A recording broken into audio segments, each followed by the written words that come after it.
नमस्कार दोस्तों, मैं आपकी दोस्त बिंदु कहानियाँ सुनाती हूँ। आज एक छोटी सी कहानी लेकर आपके समक्ष उपस्थित हूँ। कहानी का नाम है परमात्मा और किसान। एक बार एक किसान परमात्मा से बड़ा नाराज हो गया। कभी बाढ़ आ जाए, कभी सूखा पड़ जाए, कभी धूप बहुत तेज हो जाए तो कभी ओले पड़ जाएं। हर बार कुछ न कुछ कारण से उसकी फसल थोड़ी खराब हो जाती। एक दिन बड़ा तंग आकर उसने परमात्मा से कहा, देखिए प्रभु, आप परमात्मा हैं, लेकिन लगता है आपको खेती बाड़ी की ज्यादा जानकारी नहीं। एक प्रार्थना है आपसे कि एक साल मुझे मौका दीजिए, जैसा मैं चाहूं वैसा मौसम हो, फिर आप देखना मैं कैसे अन्न के भंडार भर दूंगा। परमात्मा मुस्कुराए और कहा, ठीक है, जैसा तुम कहोगे वैसा ही मौसम दूंगा, मैं दखल नहीं करूंगा। किसान ने गेहूं की फसल बोई। जब धूप चाहिए तब धूप मिली, जब पानी तब पानी। तेज धूप, ओले, बाढ़, आंधी तो उसने आने ही नहीं दी। समय के साथ फसल बढ़ी और किसान की खुशी भी, क्योंकि ऐसी फसल तो आज तक नहीं हुई थी।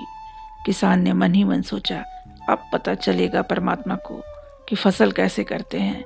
बेकार ही इतने बरस हम किसानों को परेशान करते रहे। फसल काटने का समय भी आया। किसान बड़े गर्व से फसल काटने लगा, लेकिन जैसे ही फसल काटने लगा, एकदम से छाती पर हाथ रखकर बैठ गया। गेहूं की एक भी बाली के अंदर गेहूं का दाना नहीं था। सारी बालियां अंदर से खाली थीं। बड़ा दुखी होकर उसने परमात्मा से कहा, प्रभु ये क्या हुआ? तब परमात्मा बोले, ये तो होना ही था। तुमने पौधों को संघर्ष का जरा भी मौका नहीं दिया। न तेज धूप में उनको तपने दिया, न आंधी ओलों से जूझने दिया।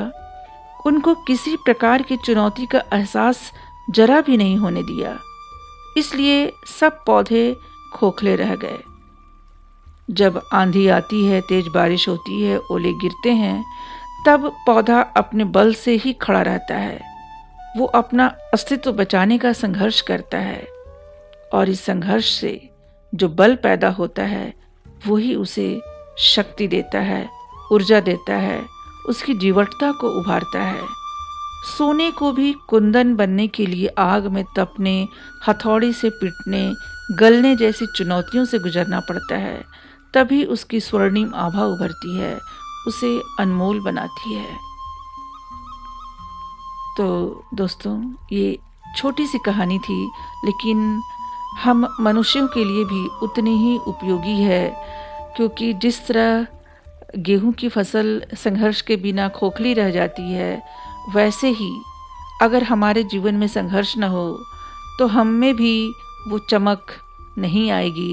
इसलिए संघर्ष से हमें घबराना नहीं चाहिए, बल्कि उसका सामना कर अपने आप को और निखारना चाहिए।